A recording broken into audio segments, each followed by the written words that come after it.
Setting healthy boundaries can transform your relationship and elevate your own self-respect. I work with a lot of couples across the globe, and I know one thing that has really helped them in building a better bond is learning how to set these healthy boundaries. How am I to set those boundaries so that it's a win-win for both me and my partner?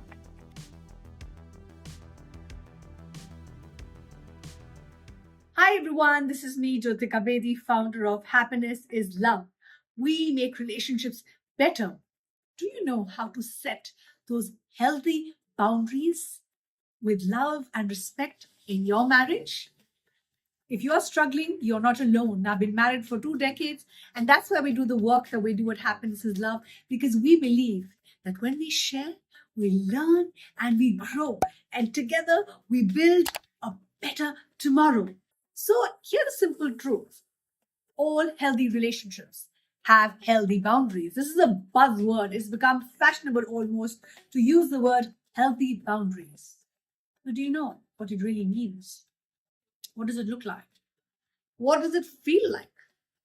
How to use the tools, the techniques to become more self-aware and learn how to set those boundaries in our marriages. Because again, there is no manual, there is no guide. You see, boundaries are restricting or limiting at times. They provide the freedom to, of course, express your needs and values while also honoring the needs and values of your partner. But the question is, how? How am I to set those boundaries so that it's a win-win for both me and my partner? We are not taught. We are not trained. We are left on our own to kind of figure out, and it is sometimes challenging. And because this was a struggle for me, that's why I am presenting to you that setting boundaries is an essential antidote to codependency, a prerequisite for emotional, mental well-being and your happiness. It's a learnable skill that determines the success and longevity of any relationship. It's something that can be learned. Setting healthy boundaries can transform your relationship and elevate your own self-respect. I work with a lot of couples across the globe, and I know one thing that has really helped them in building a better bond is learning how to set these healthy boundaries in the most loving, respectful, and assertive way. So the next question really would be that what do boundaries really look like in a marriage? Now, what does it really look like? Boundaries are unique for every individual. They cover a range of topics and can be small or big.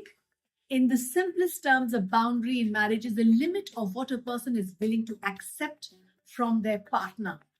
Boundaries serve as an outward expression of a person's core values, beliefs, and reflect what they need to feel more safe, more protected, more loved, more respected, and heard. Married couples often establish boundaries in areas such as in-laws and families. Example, how often we visit the in-laws, how much personal details they should know about our marriage. Personal privacy. Example, agreeing not to go through each other's phones, not being forced to share your passwords or share details about your past. Communication. Example, zero tolerance for shouting, hitting, name calling. Autonomy. Example, the freedom to make your own choices, to make your own decisions, work towards your life goals, your professional goals, or maintain friendships outside the marriage. Physical space. Example, zero tolerance for violence. Agreements about sex, including when, where, and how. Money. Example, not hiding money or debt from each other. Home life. Example, expectations on shared parenting, on shared responsibility, on household chores, quality time spent with each other. Relationship rules. Example, the expectation of loyalty and fidelity, trust and respect. Of course, understanding what a boundary looks like is just one part of the puzzle. The next step is really figuring out how to really set it in the most positive, effective, and respectful manner. So, I've come up with 4 ways that can help you set and respect boundaries with your spouse. Are you ready? And these are things that I have learned and I'm practicing them, and they have helped me hugely. Number one, use clear communication. Spend time identifying what is important to you in your relationship and your life. Just pause. We are so sucked in the busyness of life that we don't pause. We don't stop and really ask ourselves what is really important to me in my relationship. What hill are you willing to die on? And what are you willing to be more flexible about? Once you identified your specific boundaries, use clear communication, clear language when discussing them with your partner. For instance, Sandeep, please don't speed up when I'm in the passenger car. It really makes me uncomfortable. Please, can you respect my privacy?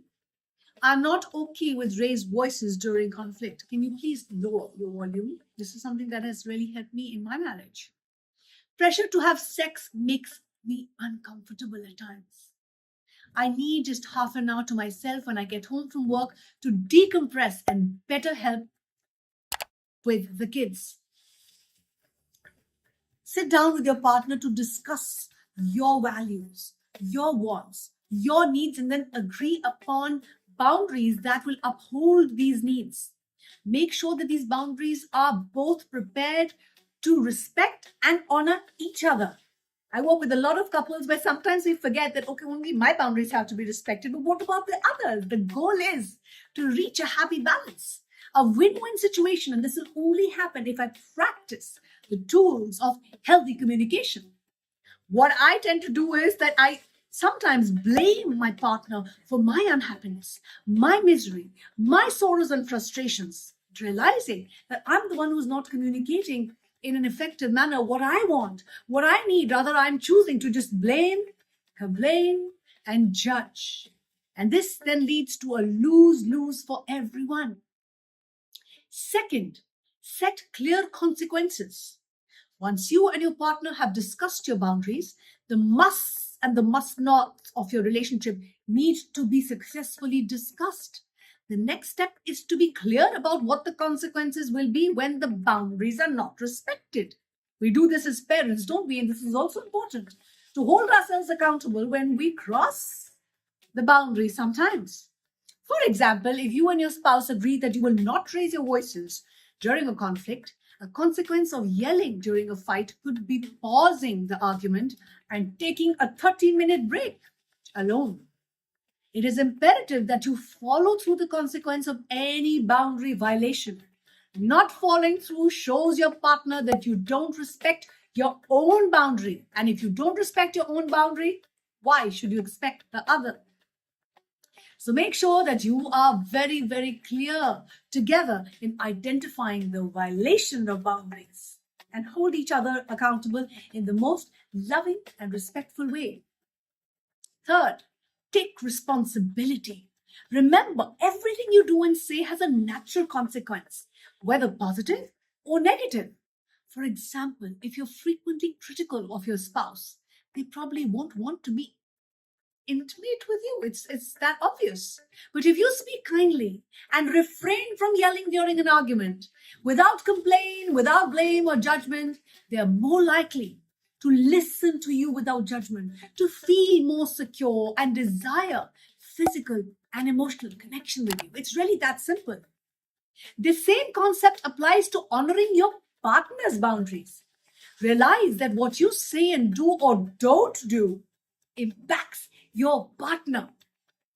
Understanding that you may slip up along the way, especially if you and your partner are on the journey of setting new healthy boundaries, it's okay. We will fall, we will fail, we will make mistakes, but we will learn alongside. And to help each other by taking responsibility when you make a mistake, offer genuine apology and always circle back to clear, respectful communication. And the most important, seek for professional help. Reach out. Setting boundaries is hard. I'm here to tell you it's not going to be easy. But I'm telling you, it's going to be worth it because you're giving yourself the greatest gift, which is your peace of mind, your happiness, and your well being, because everything then springs from this space. Consulting with a licensed counselor or a coach or getting yourself a mentor, a professional, can be extremely beneficial, especially if you are creating big boundaries around issues like alcoholism, infidelity, or child rearing. Personal guidance really helps you in identifying your boundaries as they relate to your values, your wants, and needs.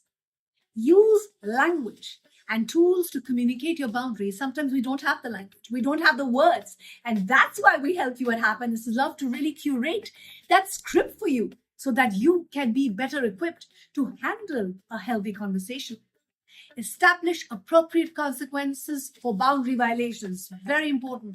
Also know when to end a relationship if certain boundaries are routinely disrespected or simply just not compatible.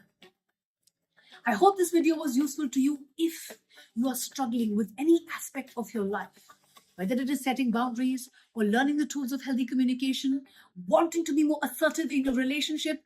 Please reach out to us because we at Happiness is Love really care and we are here. You can comment on the box below if you have any questions, any concerns, any struggles. We will be happy to connect with you and share tools and techniques with you that can help you be your better, kinder, and happiest self. Until then, keep smiling, keep shining, keep inspired.